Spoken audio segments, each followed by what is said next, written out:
We're back for another episode of In the Driver's Seat, continuing on last week's theme of the leadership series. And with me today is the one, the only, Bryan White from Chavez-Jessup, Indio. Say hi, Bryan. Hello. Hey, Bryan, how long have you been in this crazy business of ours, the automotive retail industry? This is year 30. 30? Are you in the kidding middle me? of year 30. Wow, buddy. I thought I was the only 30-year guy around here, but Right. no, you're here too. Yep. Man, you've learned a lot in those years. Yes, I have. And we continue to learn. Sure. You're Absolutely. a big proponent of learning, and you're a big proponent of the process. Tell me, for 30 years, you've got to like something about this business. Yeah, that's really easy to answer. The people. The people. It's always the people. The only downside of that is the people are always changing. Right. The only thing that really changes in this business is the people. Right. And our kind of perspective of that. You know, people used to ask me what I like most about the car business, and I would say the people. Yeah. And then they would say, what do you like least about the car business? And I would say, the people. The people. You know what I mean? I don't have a lot of things I don't like about the car business. I think it's fantastic. I think it gives a lot of young guys, particularly when you've been doing it as long as I have, it gives a lot of young guys an opportunity to learn to communicate. And even if they don't stay in the car business, they can wind up going on to things, because that's the primary thing we do, is have a conversation with people about their wants and their needs. And in these days when cars are $100,000, that's a big deal. Absolutely. That's why I'm always saying, you know, selling is a conversation and power comes from the words you use. Absolutely. And when you change your words, you can change your income and the results. Sure. You know, and that's what the sales process is. You're a big proponent of the sales process. I am. Tell me why. One, I don't know much else. This is kind of a hybrid of the process that I learned how to do this. So I don't know a whole bunch else about it. The way we go this process, the thing I like is how we build the customer profile through the trade, right? It wasn't like that when I learned it, and it's kind of changed over the years. And also, I lack organizational skills. And the cool thing about a very simple process is you don't have to be the most organized person. You just ask yourself, what step am I on? What step am I When on? things start to get funny, you just, where am I at in the process, and how do I continue? And obviously that's developed over years of practice and things like that too.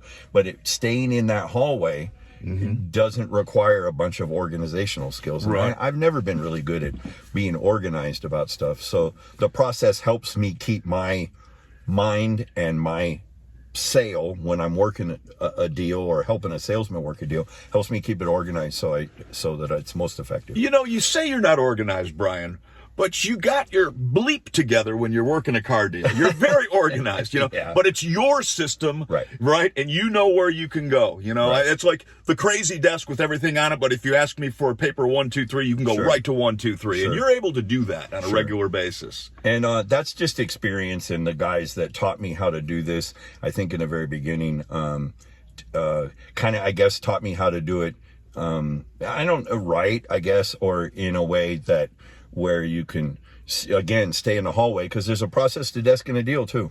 Right. And that's why we rely so much on the sales guys. For any of you sales guys that are listening or watching this, that's why a desk man that's bought into this process relies on you guys to complement everything through the process. So that, for example, the one I talk about the most is when you do EMI with me, I'm going to say, and before I'm going to get you a professional appraisal, and before you leave today, we're going to make sure you get price, down payment, monthly payment figures on the car, just like Brent told you outside. And so if you haven't done that part of the process, for example, then that's where the process helps us build trust with the customer, to know that we really do have their best interest in mind, and we're not sneaking up on anybody. They know we want to sell them a car. Right. I'm going to say one thing that's going to tie into all that, because you're in a band, and guess what? Our sales staff is like a band, and we all need to be singing on the same song sheet and playing in the same rhythm. Playing the same song. Yeah, playing the same song. That's a big thing, playing the same song. Speaking of that, you know, we always ask, what do you like to do for fun? Tell us about your little music endeavors. Well, it's my real job because it's not as fun as this job. Okay, gotcha. No, I'm kidding. I get it. I understand what you mean, though. Because it's more work, right? I'm not as experienced at it, so I have to actually apply practice. myself. Oh my God. No, I'm just, yeah, right. I have to practice. Sheesh. No, I'm just super blessed to be able to have a night job that allows me to interact with people too that are a lot different than the types of people I meet in my day job. And so whatever that experience brings to my overall demeanor, I suppose, is a positive thing. Well, one thing I think it brings to your demeanor, and we've talked about this before, is that continuous improvement. You know, like you told the story this morning about the 95-year-old or 98-year-old world's #1 bass player. On his deathbed, he was still trying to improve. Right. You know what I mean? And that's the people who succeed in this business, are those people who look to say, okay, I did this. What could I have done better? Reviewing that deal, you know, and talking it through and saying, and next time. And to that's what we were talking about that in the sales meeting this morning, to utilize the tools in this YouTube page that we're doing this on now, right? And the tools that you supply. It's not really about memorizing those paragraphs.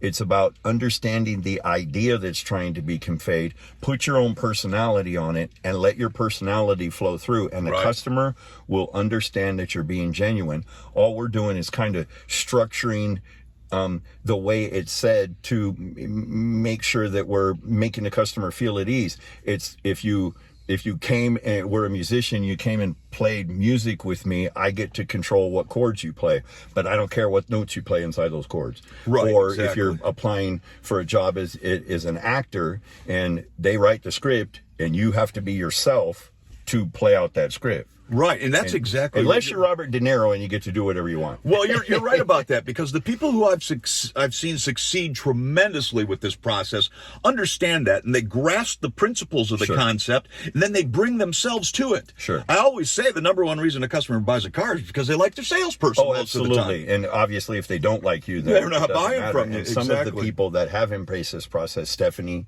over at the other store, Nayra at our store, and who have made it their own based on their own cultural experiences, languages, Spanish and English, and those kind of people that are embracing the system and making it their own, and they're still being themselves. And we're watching those two that I mentioned in particular have huge amounts of success, because they've kind of bought into this whole process that they're walking down the hallway and they're playing the same song we're playing. Absolutely. All right, we're running a little long here. I got to ask you. Well, I knew we would. I knew we would run long. Yeah. Hey, but that's all right.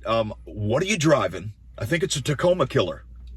Yeah, I drive a Canyon. I drive a Canyon AT4, and it is a taco killer. Yeah, it really is. Without a doubt. And my wife drives an Envision, and I don't know that the Envision kills anything, but it sure is economical and cheap to lease. All right, you got it. Any final words for these folks? No, God bless y'all, and I hope y'all have a great month in November. Yeah, take care. Thanks for watching, and we will see you next time in the driver's seat with Bryan White. Awesome. Thank you, bro.